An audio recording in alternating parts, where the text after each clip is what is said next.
Hi, എൻ്റെ പേര് ഫാത്തിമ രജ. ഞാൻ കോഴ്സിൽ നിന്ന് വരുന്നു. ഈ ഒരു ഡിജിറ്റൽ മാർക്കറ്റിംഗ് കോഴ്സ് ഞാൻ ചൂസ് ചെയ്യാനുള്ള കാരണം എൻ്റെ ഫാമിലി ഓൺഡ് ബിസിനസ് ആണ് അവർക്കെല്ലാവർക്കും.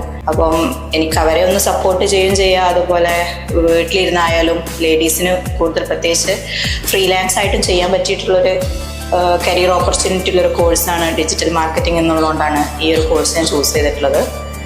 പിന്നെ ഡിജി സ്കിൽസിൽ ഇതിനെക്കുറിച്ച് പറയുകയാണെങ്കിൽ ഫസൽ സാറിൻ്റെ ക്ലാസ് എന്ന് പറഞ്ഞിട്ടുണ്ടെങ്കിൽ അതിനൊന്നും പറയാനില്ല. കാരണം സാറ് ഈ ഒരു ഫീൽഡിലല്ലാത്ത എനിക്ക് പോലും ഇത് ഇത്ര ഭയങ്കര സിമ്പിളായിട്ട് മനസ്സിലാവുന്നതെന്ന് പറഞ്ഞിട്ടുണ്ടെങ്കിൽ സാറിൻ്റെ ക്ലാസ്സിൻ്റെ ഇത് അത്രത്തോളം ഉള്ളതുകൊണ്ടാണ്. കാരണം ഞാൻ ടോട്ടലി ഈ ഒരു ഫീൽഡിൽ നിന്ന് ഔട്ടായിട്ടുള്ളൊരു സബ്ജക്റ്റ് പഠിച്ചു വന്നിട്ടുള്ള ഒരാളാണ്. ഞാൻ സയൻസ് ബേസ്ഡ് ആണ് എൻ്റെ ഫീൽഡും ഞാൻ പഠിച്ചിട്ടുള്ളതും. ഞാനതിൽ ഡിഗ്രിയൊക്കെ ചെയ്തിട്ടുള്ളൊരു സയൻസ് ഫീൽഡിൽ നിന്നാണ്. ഈ ഒരു കോഴ്സിലോട്ട് ചൂസ് ചെയ്തതിന് ശേഷം ഫസൽ സാറിൻ്റെ ഒരു സപ്പോർട്ടോട് മാത്രമാണ് ഞാനിപ്പം ഇത്രത്തോളം പഠിച്ച് എത്തിയിട്ടുള്ളത്. ഒരു 1-on-1 അറ്റൻഷൻ എപ്പോഴും നമുക്ക് കിട്ടുന്നതുകൊണ്ട് തന്നെ ഇത് പഠിക്കാനും ഇത് മുന്നോട്ട് കൊണ്ടുപോയൊരു ഫ്യൂച്ചർ ഉണ്ടാക്കാനും ഏറ്റവും എളുപ്പമായിരിക്കും എന്ന് എനിക്ക് തോന്നുന്നുണ്ട്.